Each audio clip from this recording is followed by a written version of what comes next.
Hey everyone, Felicia here. Today we are talking to Dr. Diana Londoño. Dr. Londoño is a urologist. We share that in common, one of the few female urologists in the country. We're not talking about money today. We're talking about physician burnout. As we all know, that is a serious condition, I'm going to call it, going around right now. And we are losing physicians a lot. A lot of really good ones are going away, whether just because they can't tolerate the system anymore or to suicide. The suicide rate of physicians is really high. Diana works at this through coaching and spirituality and getting us in touch with our why we are actually here. And it has nothing to do with our medical degrees. How I like to get at this, and that's by having multiple streams of income. The more money you've got coming in different ways, the more options you have when you are done and sick and tired of a system, or you just need to take some time to yourself. So enjoy this. I had a really good time and looking forward to hearing from you about this. Have a great day. Be the change you want to see. Make a difference by giving your money a purpose, a mission to do good. Welcome to Money with Mission, where we show you how to create passive income so that you have options for how to work and how to live your life while leaving a legacy of positive social impact. Welcome back to Money with Mission, everybody. Today, I have Dr. Diana Londoño. We have stuff in common. Both Diana and I are women, of course, and we are both urologists. So we are of the 10% of the urologists in the country that are women. Diana adds to her resume the fact that she is Latina. So she'd get you narrow it down even more to how many are in the United States.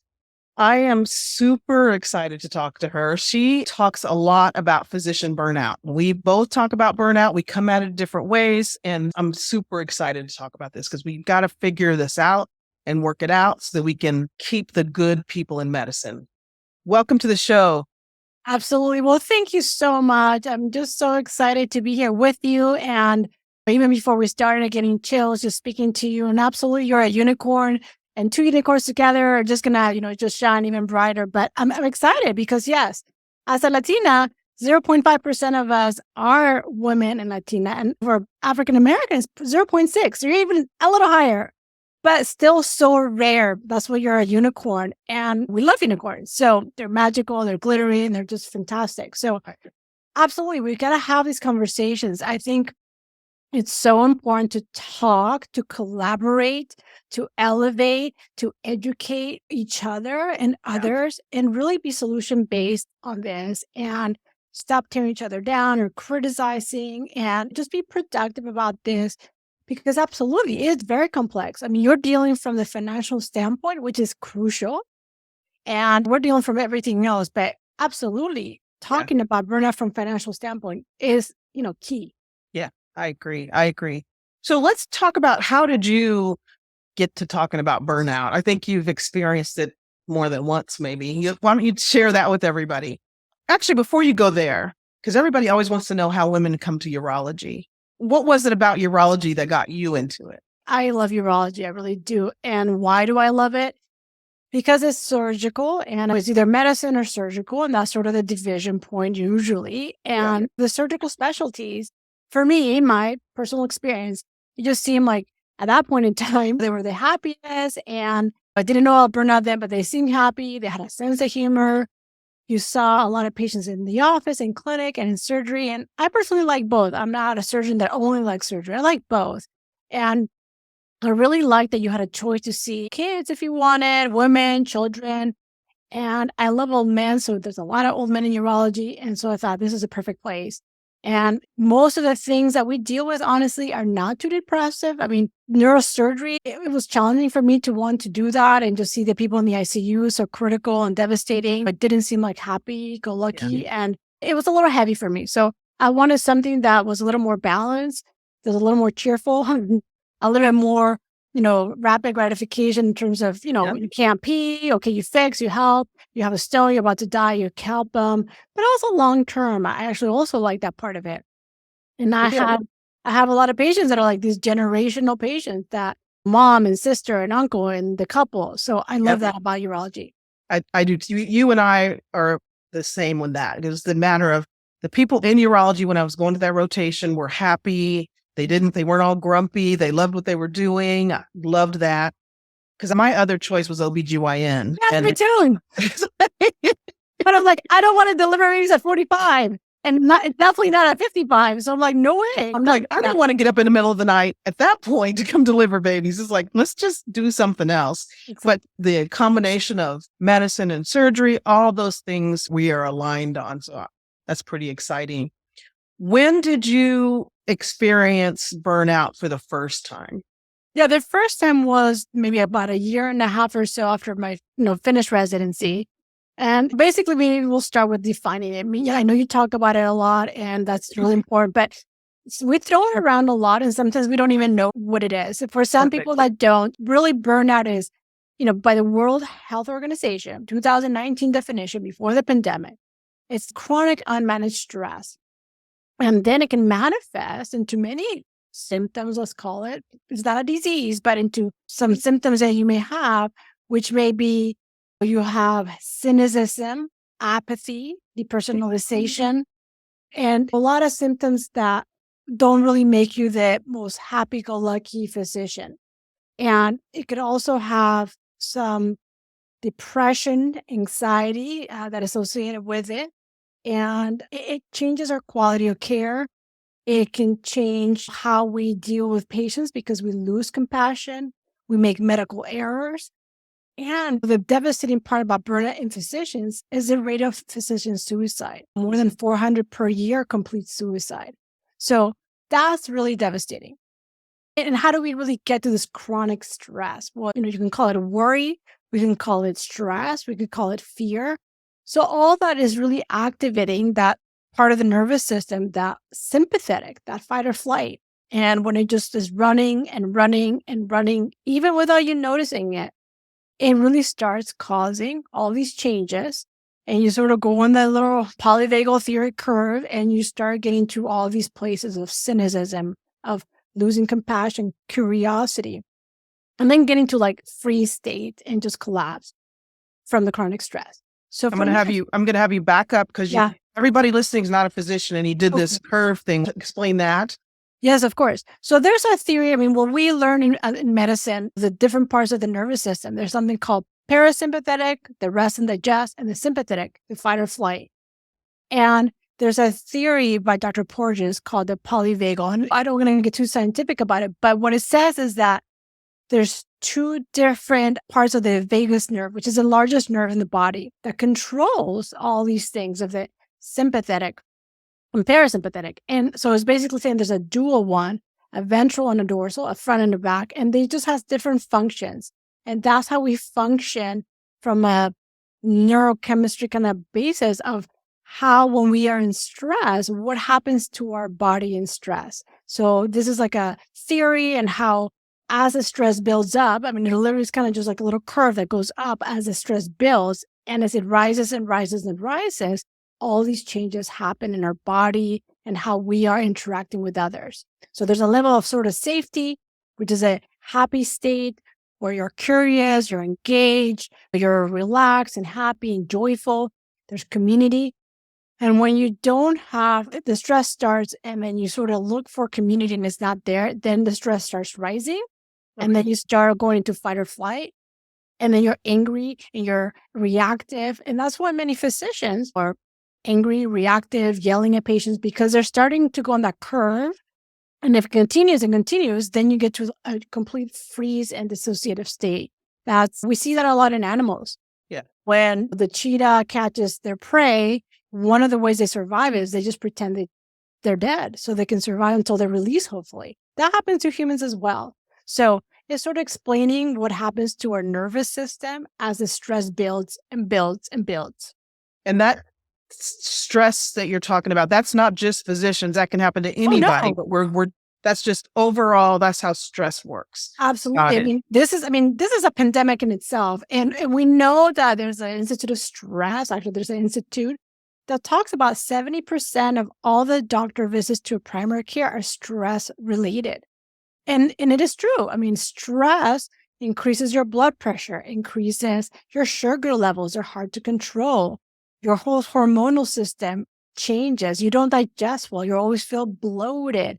You have chronic pelvic pain, for urology, pelvic pain, bladder pain, frequency, urgency, fibromyalgia, all these chronic pain things that are symptoms, illnesses of chronic stress, or they get worse by stress. Yes. So this is not just for physicians. This is for everybody. Yeah. But it affects us because we touch so many lives. Yes. And that matters when we're stressed and burned out and you're the patient on the other side. The care is not really fantastic. And I'm a patient too. We're all patients. So it does matter. 100% matters. Great. Thank you so much for that explanation. So definition of burnout, do we know, and what causes it? What's the instigating factors? Does that make sense? Yeah. And does that vary? Of course. There's sort of like the Medscape definition and the research that says what is causing it for physicians. If we're talking about physicians, if we're talking about the world, it's just chronic stress that we don't manage. These are skills we don't learn at all in school. We don't learn how to manage stress, how to stop the stress cycle. And so if we don't learn this in school, when you become a physician, this is never taught either. So for physicians, it's really multifactorial and it's complex, and people get really triggered by it. They get really upset, but it's not the system only, and it's not a personal issue. It's a combination of all of it. It's a culture that is hierarchical. It's a culture that doesn't ever care about our basic needs. Like you gotta eat, you gotta pee, you gotta rest. That's like elevating people. We're sort of shamed. And then we feel always a little bit like guilty and shame about things. There's sort of things where they're called rounds. You're talking to a group about the patients, and if you don't have the right answer, it's not a very compassionate place. It's sort of like people get shamed and ridiculed in a group. So then you start building shame and fear and guilt, and you never want to make errors. And then when something's happening to you, like chronic stress, you don't want to then speak up and say, something's wrong, I need help. Because anytime you had the wrong answer, you were perfect, you were shamed and ridiculed. So imagine what happens when you really need help because you're in anxiety, depression, or really struggling. Yeah. So it's a whole culture. It's so many things that get added to our day every day that are absolutely completely have nothing to do with what we went to school for, to heal, to teach. All the garbage of extra paperwork, really barriers between care, between the patient and the doctor. So when we are there, knowing we want to teach or heal or do surgery or whatever, but there's all these other factors, it really erodes our soul, our core. We know that this is eroding the care that we thought we were going to give, and it becomes something called moral injury, that it doesn't resonate with our core values that we went into. And when your core values get eroded, something's wrong at your soul level, really, then you start getting into burnout again. Yeah. So it's a different pathway, but you're getting there. And so it's really so many layers, so many factors, but it is important that physicians realize, I'm not saying that you can't handle this resiliency thing. It has nothing to do with resiliency. It has to do with the fact that many times we also drive these behaviors. We don't speak up, again, for these reasons or others. Maybe many in medicine are people pleasers, and that could be a lot of childhood trauma or issues, but they're people pleasers. They don't want to rock the boat. They don't speak up. They don't have boundaries. So if you don't have these things, then anybody's going to come and take away your free time and take away time for you to rest, or all these things are really important to stop the stress cycle. Yeah.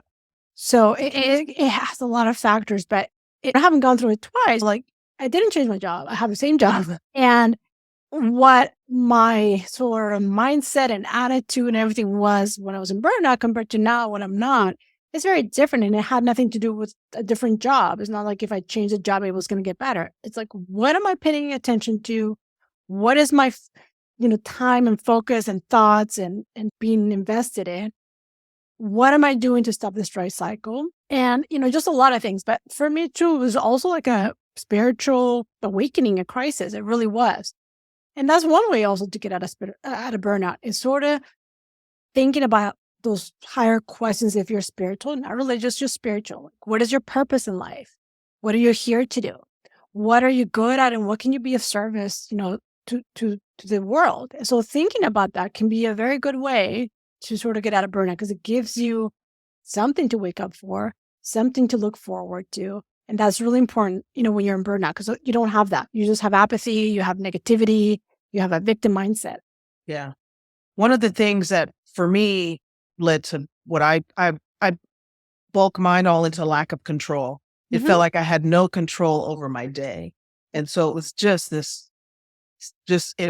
stress. I don't know that I would have called it stress, but it's It is. stress, just lack of control, all those things you added in. And then the whole financial part that comes with that is like, I have to see more patients just to be able to cover my expenses, to be able to live the way I want to live and feed my kids and feed all of that, just added on top of that, on top of that, on top of that, led to my burnout. And I think I've been burned out more than once too. Absolutely. And lack of control, of course, because again, you don't have control. Then again, morally, this is wrong to see more because you can't take care of people in like 3 minutes. I mean, it's absolutely impossible. And the idea that somebody has that idea, it is just preposterous. So we know it's not good care. You can't even listen to people. You can't even do all the 400 hours of paperwork and, computer clicking. And then, of course, you never go home because when are you going to do all this work? Yeah. So you're tired, you're resentful, you're just mad, and that's not a good place to be. So, of course, like lack of control of your daily schedule is a huge thing. Yeah. The biggest problem with it, we're talking about it for physicians and we're talking about it with the suicide rate of physicians. And physicians leave medicine, the ones that don't commit suicide, who decide they cannot do it anymore, they leave. And those are good docs. And we are having a physician shortage in this United States. So we have to address this problem. We have to figure out how to keep good docs in there because doctors are needed, right? We need surgeries. We need all the different things. And we need people who want to care for you the way Dr. Londonia does in spending time with her patients and talking to them, getting to know them. I read one of your things recently about how you enjoyed getting to know your patients. You're taking care of generations in a family. And that's the joy of medicine for me, not just the diagnosing your problem. And a lot of times diagnosing your problem has to do with me getting to know you, right? Exactly. It's not just lab work that gets us to the diagnosis. No, I mean, this stuff is real, like socioeconomic factors and like racism. I mean, let's talk about stress. I mean, just racism is, a chronic health issue that leads to stress. And we see it in our communities that deal every day with racism or any ism, the sexism, the phobias, homophobias. I mean, the stress is real. And I see my patients in those communities, and it's absolutely god awful to see the effects of stress because it's real. So if you don't understand that, if you don't realize or your biases or all that isms, then you really miss the point of how to take care of your patients, because that matters. And the fact that they have a sick husband at home they have to take care of, and they don't have a car, they can't drive. Maybe they may not pick up your prescription, not because they're non-compliant, but because there's other things happening in their life. Yes. So understanding those factors, giving people grace, and that we're all trying the best with the tools that we have, no matter who you are, is really important. So, many times we just may be a little dismissive, like we put these labels of non-compliance and this and that, when there's so much more to the story. Yes. So it's really important to understand that. And you won't know that if you just diagnose and treat and do surgeries on people. You miss the whole picture. Yep, you do. So we mentioned your burnout twice. Were they same, stress, different indications? In other words, different factors? Yeah. Yes. Yeah. One was just, lack. The first one was, lack of rest. I was on call. I was a solo physician, employed, but solo, which meant who's going to take care of my patients on Saturday and Sunday? Well, hello, it's me. So for, 9 months straight, I didn't have a weekend off. Even if it was one patient, that's just one patient I have to think about. And even if I live 5 minutes from the hospital, that's, I have to go to the hospital, and it's just not resting mentally. No, it just gets to you. Even if you don't have a patient, knowing you're on call, you're on. Yeah. Nothing ever happened. You still didn't rest well. Correct. Yeah. And so it was about that part, which again, you need to stop the worry about thinking about patients and resting and just disconnecting. So it manifests a little bit differently. It was more I was kind of a little bit like anxious and, I couldn't decide, you get foggy in your brain and I couldn't decide should I put a catheter on a patient, which is what we do all day as Yeah. urologists. Yeah. And when I realized, I'm like, this is scary because I can't figure this small thing out on hundreds of decisions I have to do every day. So it manifested differently, but it was definitely scary. And, I got help right away. I went to the doctor to get basic checkups. Then I, went to therapy. I left my job. I decided, this ship is never going to change and this is very toxic and I need to get out of here. And so I got better because of that. And I changed, what I did, what I focused, what I had to do then, because they were not going to change. They weren't going to give me time off, So anyway, but the second time was really from worry, for fear. I was really fearful during COVID, even though I was not front lines. I absorbed everybody's energy, everybody's stress. And, as an empath, you do that. And if you don't learn how to realize these are not your emotions, you run into problems. So I absorbed everybody's fear. And then this time I really had physical manifestations of stress and how they manifest. Like I said, we talked about them a little bit, but, insomnia, you're not sleeping. I was grinding my teeth. So I was destroying my teeth. I developed reflux, and then I was on medication called Protonics. I had chest pain, debilitating chest pain, not just like a little, palpitation, but debilitating chest pain. I had joint pain, which when they checked something called rheumatoid factor, which is an autoimmune disease, it was elevated, which I don't have these autoimmune diseases, but my body was now attacking itself, which happens when you're in chronic stress. It happens, it happens, it happens. So I had all these symptoms and it was not COVID, it was not anything else, but it was stress. And when I realized, and it was very long, it was like a year, and I had like weight loss, but you could also, gain weight. You could also get rashes. You could also lose your hair. All this stuff happened. When I realized, what it was and what I was paying attention to and what I was reading every day in the morning and how was my routine and what was I focusing on and, was I a victim? Was I just cynical? And I was. Yes. Was I negative? Yes, I was.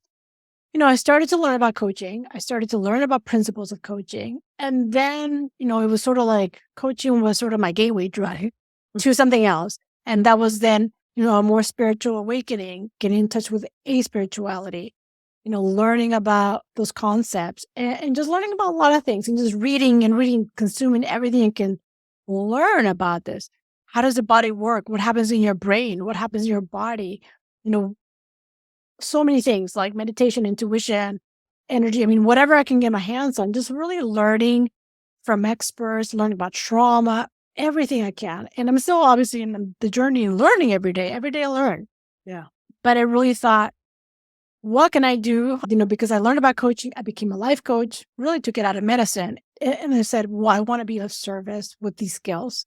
I want to help my colleagues. I want to build something which is called physiciancoachsupport.com for my colleagues for support, to come and get support by a peer who's also a life coach, because we all need help. We all need support.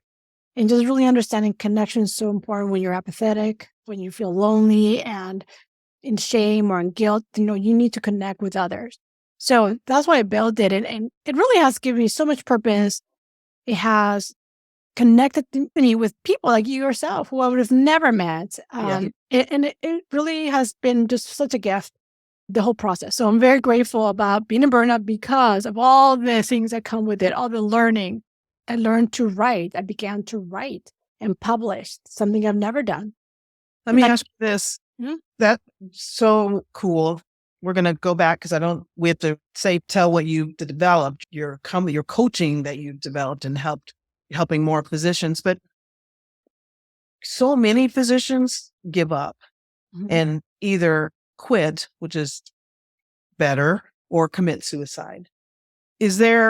It sounds like you wanted to get out of medicine and then you found coaching and decided not to. What made it so that you didn't just quit or, I was really, for God's sake, commit suicide? What do you think was your thing that kept you here?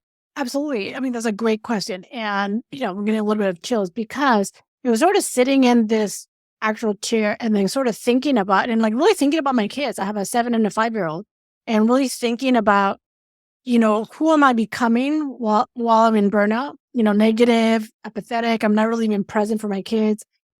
And I also had the gift of having a mother who's narcissistic, who, if you know anything about narcissism, they're just, not present. It's all about themselves. And they're just not present. And I said, whoa, I'm becoming my mother, not present for my kids. And I'm just negative and just a drain and a drag. I mean, honestly. And my husband told me in the kitchen, like, you're becoming like somebody that you refer to sometimes from work or whatever that's a little bit negative, and you're becoming just like them. And I said, absolutely not. I roll my eyes and turn around, but it was absolutely true. Yeah. And I had to, roll my little eyeballs and turn around, but, sort of take that sting and realize there's truth to that. That's absolutely correct. And I'm going to stay there in the molasses of burnout and negativity, or am I going to do something? So I decided to do something. And so you need awareness, and sometimes you don't have it. Sometimes it has to be pointed out.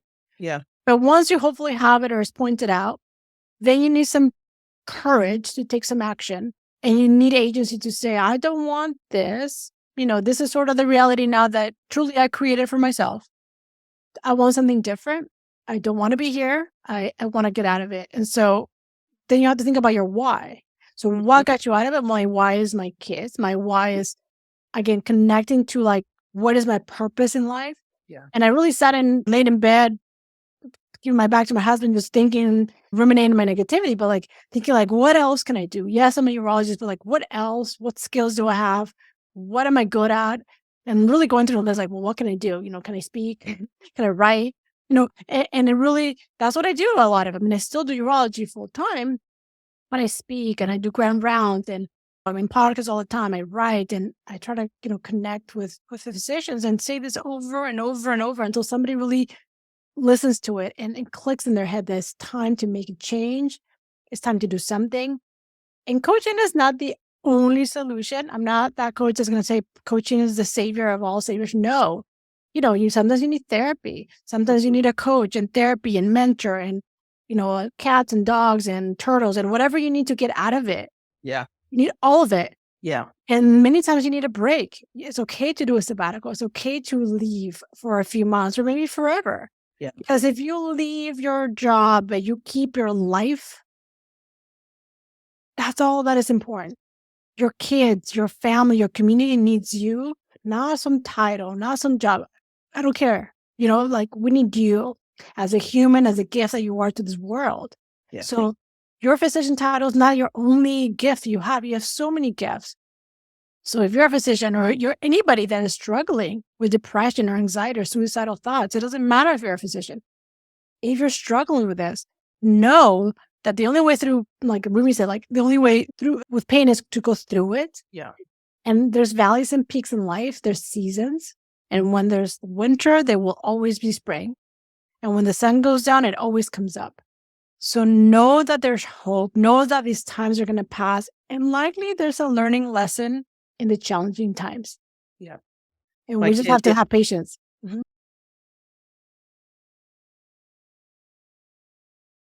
My kids in school, they learned about suicide in school. They're older now, but the thing they came home saying is that suicide is a permanent solution to a temporary problem.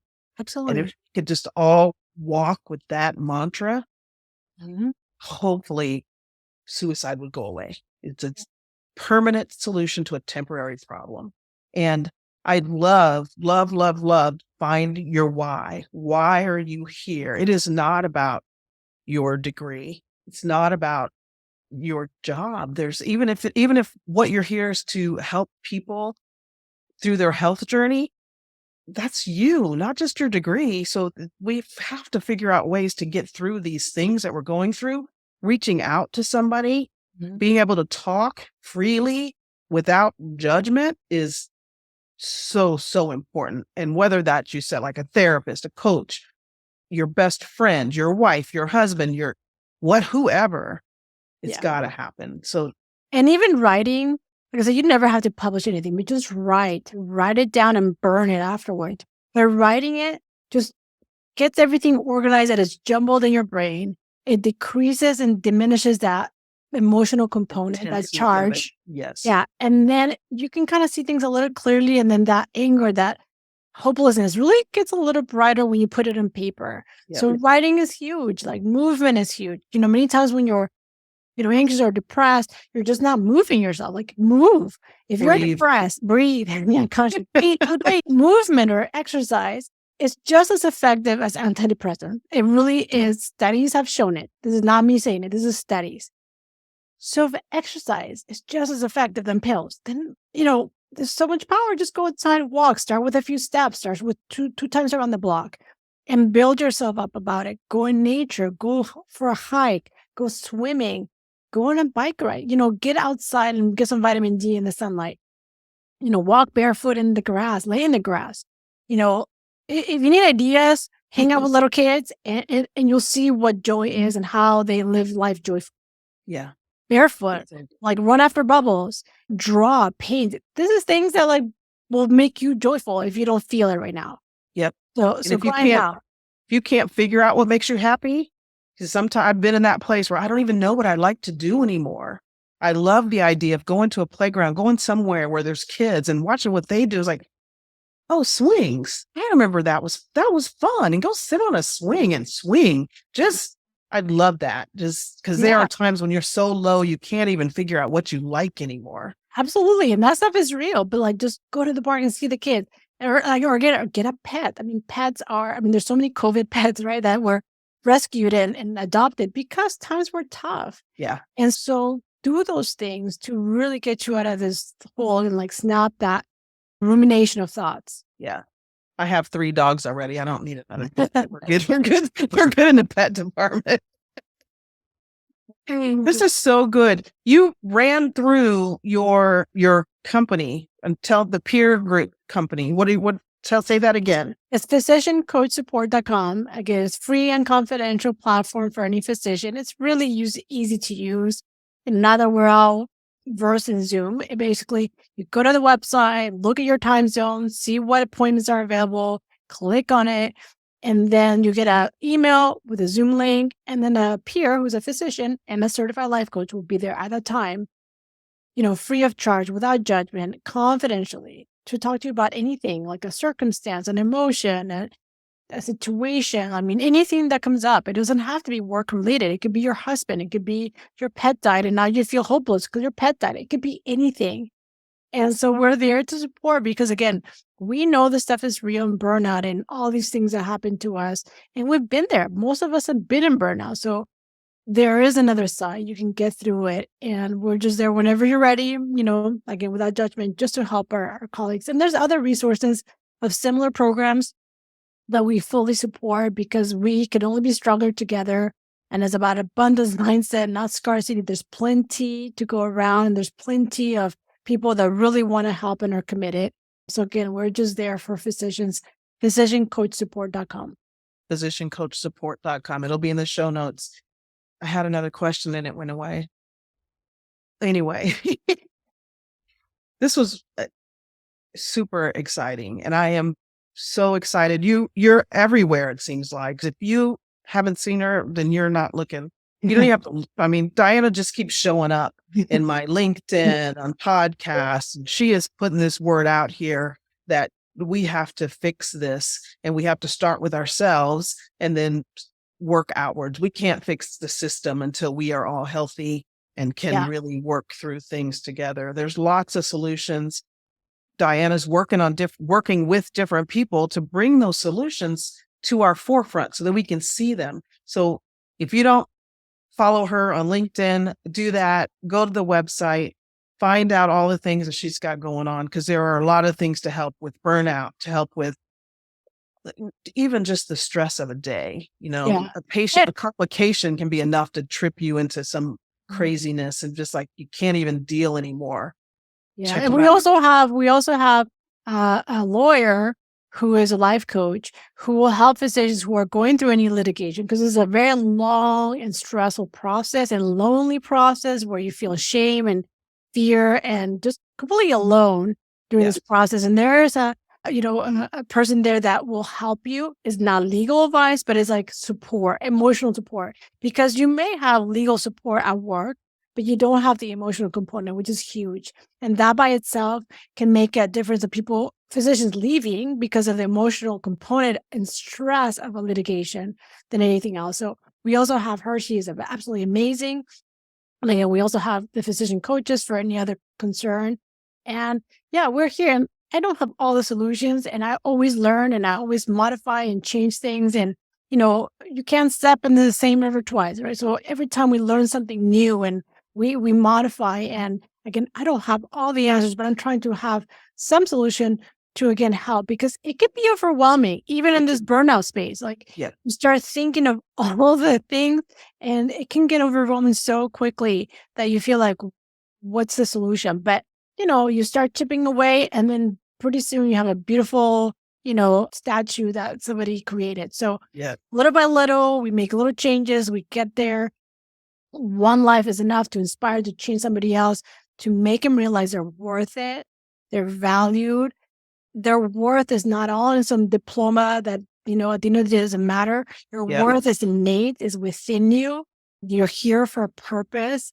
And it's not just about being a physician or being a lawyer, whatever you are. Everybody has a gift from God or spirit, whatever you resonate with, universe. Yes. And we're just here for that. And we all, there's a beautiful quote, I forget who said it now, but say we're all here to walk each other home. And that's really a purpose, where we walk each other home and we do it together, and that's what it's about.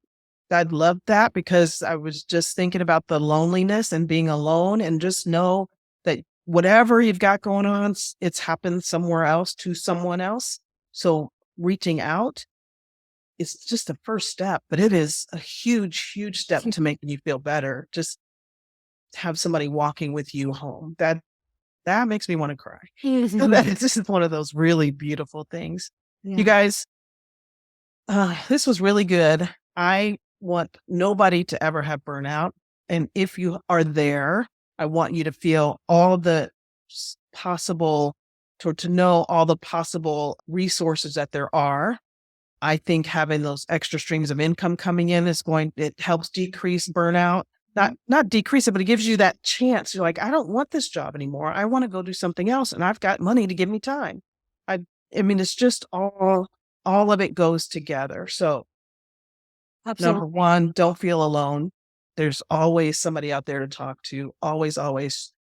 Another doc can so much feel what you got going on, that shame, all that stuff where we don't get to show that to a lot of people, but we can show it to each other. So please, please, please reach out. One more time, give the website. physiciancoachsupport.com. And, you can reach out to me, to any platform, LinkedIn or Facebook or Twitter, Instagram. There are different things of what I do, but, it was more writing. I love to write, but, you can't do it on Twitter. With I don't know how many characters. It's very limiting. But also Instagram, one of my stress relievers is movement and dancing. And so when I'm anxious or stressed or working through any emotion, yes, I write. Yes, I connect.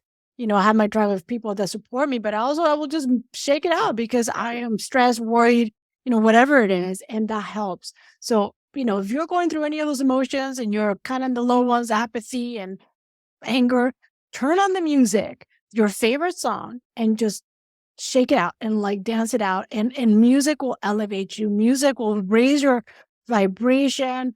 If you're religious and you go to churches, they sing and they dance. They move, they clap. There's research behind that too, why it works. But do that. Move, connect to that why. Just like it says, money with mission. There's a mission, there's a why. What's the why? Think about your why. And I promise you'll start getting out of those states where you feel like there is no light, because there is. There's 100% light, and there's so much light around. Diana, Dr. Londonio, thank you so much. This was so much fun. It's good to have other women urologists around, and just the more there are of all the urologists, all the physicians, of everybody getting happy. That's the first start to the country getting healthier, to the world being healthier. So thank you so much. Appreciate it. And until next time, enjoy your life. You've been listening to Money with Mission. There are projects happening right now where you can have a great financial return while positively affecting the lives of others. To learn more about our opportunities, go to moneywithmission.com.